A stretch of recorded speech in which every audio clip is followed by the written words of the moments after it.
I no longer want to hear dating advice from conventionally attractive people. That was the title of an article in Vogue that I read recently that caught my attention, and I thought I have to make a video about this.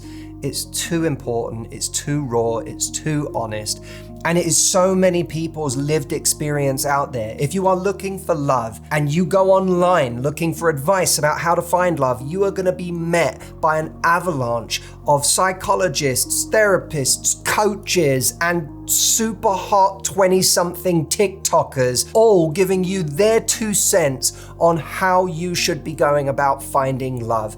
And when that person who's giving you the advice doesn't look like you, has advantages you do not have, it can feel unhelpful, patronizing, and borderline offensive. As someone who has been coaching people for nearly 2 decades of my life, I've worked with millions of people. I've written 2 New York Times best-selling books on the subject of finding, attracting, and keeping love. I want to bring light to this conversation because I think it's extraordinarily important. Now, this Vogue article actually originated as a video on the Instagram account of Stephanie Yeboah. Stephanie, I hope I'm saying your last name correctly. We are going to play that video first before we dive into the article. I don't like hearing dating advice from conventionally attractive people. And I've always thought this way since I was a teenager. It's like asking a rich person how to survive being poor.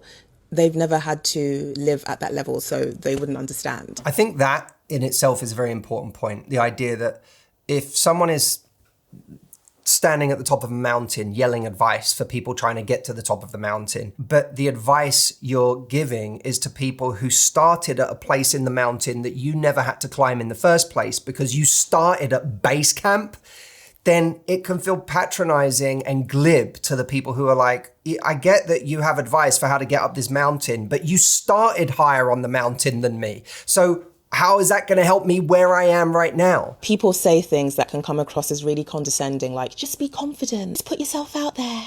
And I'm sure that works. Of course, that's going to work when people are already lining up to say yes to you. Confidence looks different when society already sees you as desirable. For a lot of us who don't fit into those conventional standards of beauty, the rejection can hit a little bit harder. That is a massively important point, that we all experience rejection. No one is immune to rejection, but rejection mixed in with a bunch of successes and moments where you're made to feel desirable is a very different thing than the kind of rejection that comes on the back of a lifetime of rejection.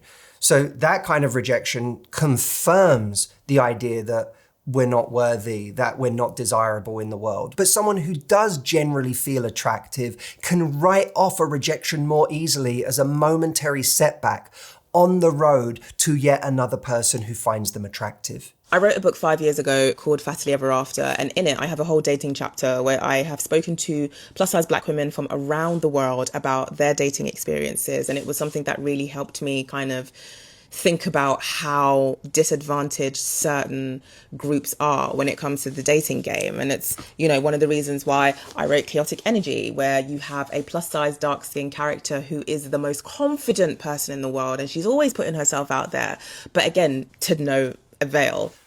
Firstly, I'm going to link Stephanie's books up in the description so that if you want to hear more from Stephanie and you want to read more of Stephanie's work and characters that you can relate to, you can grab those. I think that character that Stephanie presents of there being a woman of color who is confident and does put herself out there, but to no avail. There are no, it's not like, and therefore she gets all these results, is a really, really important image to hold in our mind as we go through this video. Just wish that there was more, dating relationship content that didn't always have to come from the mouth of an objectively, very conventionally attractive person who gets by on privilege, whether that's white privilege, light skin privilege, weight privilege, all of that kind of stuff. I'm conscious, of course, of the irony of me making this video right now talking about this subject when Stephanie and some of you may feel I tick some of the boxes that she is talking about. I never want to not make a video that I think is important. If I think that it's truthful and I agree with what someone is saying on some level, I want to bring light to it. So that's what I want to do with this conversation today, especially for those of you who feel marginalized by regular dating advice or by who it's coming from. So let's get into the article that Stephanie wrote, because there's some really, really important lines in this article. Stephanie talks about the reaction to that video that you just watched. She said, "The comments are telling. Some are urging me to lose weight if I want to find a man. Others are dismissing my perspective outright by insisting I am conventionally attractive, an assertion I strongly reject and one that erases years of traumatic dating experience that say otherwise." You may have experienced this from your family or from your friends who, whenever you have a bad dating experience or one bad dating experience after another, keep telling you how beautiful you are, how gorgeous you are, how everyone is insane for not seeing it. But really, it just kind of gaslights you on the experience that you're having, which is maybe a different one from the experience of the person who's saying this to you. She goes on to say, "So when I reject dating advice from conventionally attractive people, it isn't a show of bitterness. It feels more like clarity. I'm aware of the terrain I walk on, full of obstacles and pitfalls they've never had to face. And in a dating world this uneven, I'd rather take advice from those who know what it means to stumble, to be overlooked, and to still keep going. Because at the end of the day, I don't need another TikToker telling me how to find a man. I need voices that recognize the battlefield I'm already on." What a beautifully written piece, by the way. Here's the reality of dating. Confidence is easier when the world already affirms your desirability. Pretty privilege is real. It creates an invisible buffer from rejection. The advice economy on social media does often reward aesthetics over genuine, meaningful insight. And for many people, rejection is not neutral. It is cumulative and often traumatic. For people who have lived through that, the advice to just be confident can sound like, ignore all of the evidence that you have experienced that the world treats you differently. And by the way, I'm so aware that many of my videos on looking for the wrong behavior, being aware of incompatibilities, unequal investment, looking for consistency in someone's behavior, all feel completely irrelevant and redundant if you never even get to that stage. The reality is life isn't fair, and various forms of privilege are not distributed equally. That can make one feel like they want to check out of the process altogether. And I think it's completely understandable. I never judge people for thinking or deciding, I'm done. I don't want to date anymore. I'm not going to have relationships romantically. I'm just going to have my friends. I'm going to go through life taking that expectation off the table so I can breathe better, be at peace, not live in this constant hope, which is, after a while, a form of chronic pain. We always think of hope as a positive thing, but hope can become a form of chronic pain over time. I don't want to live in that place anymore. So I'm just going to eliminate the possibility in my mind of ever finding someone. But even that can lead to contempt of other people, because even if you're talking to people with no intention of it being romantic, just the idea that you would be treating me better right now if I was more conventionally attractive, if I aesthetically looked the part, can make us not like people, can make us hate people even. I think partly this can be solved with a kind of empathy that we develop on a very advanced level for other people, where we realize that human beings often fall into the trap of overvaluing superficial qualities and reacting too much to superficial qualities. We ourselves have probably fallen into that trap before, but it does also inform what we're looking for, which is people who on some level have transcended that, people who do actually look for the deeper qualities in life, who have very consciously, maybe through experience and making the wrong choices, decided to value something beyond aesthetics above aesthetics. Guys, while you're watching this video, I wanted to bring you something you could do after this video that really related to the content of the video. And I know that when we're in a bad place, our defenses are low in dating. That's when we invite the wrong kind of person into our lives. We overinvest, we give too much too soon, we obsess over someone, and often we enable their bad behavior. What I tried to do is train good instincts that not only help people attract the right person, but protect them from the wrong person. I have created a free training called Dating with Results. Hundreds of thousands of people have been through it. I'm very proud of it, and it's helped a lot of people. I'd love for you to try it as well. You can try it for free at datingwithresults.com. And if you're not ready to give up on love, it is a wonderful place for you to start after you finish this video. But what does all of this mean for what dating advice is actually useful versus only being applicable for the already privileged? First, I think it's important to recognize that love is not a popularity contest. Thank God.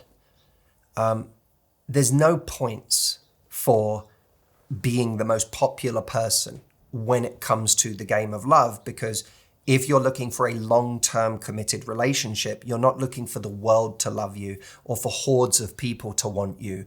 You just want one. Now, I realize that having hordes of people who think you're attractive makes it easier to find that one. But at the end of the day, all of us who want a committed relationship are looking for one person. So you only need one person who truly gets you, one person that truly wants you. And in order to meet that person, the hard part is that our light has to shine. There has to be a level of warmth or playfulness. We have to find a way to keep our spirits up, because that's how that person is going to see us. And, you know, when we do meet that person, even if it's 1 in 1,000, we want to meet them as a version of ourselves that they're actually going to pay attention to. This is obviously going to be harder to keep our spirits up if we keep facing rejections. And we're going to have to source our confidence from somewhere else than the average person. But imagine that there is someone out there who is looking for you. And even if you feel that you are not conventionally attractive, I still believe that there are many possible ones for you who are looking for someone like you.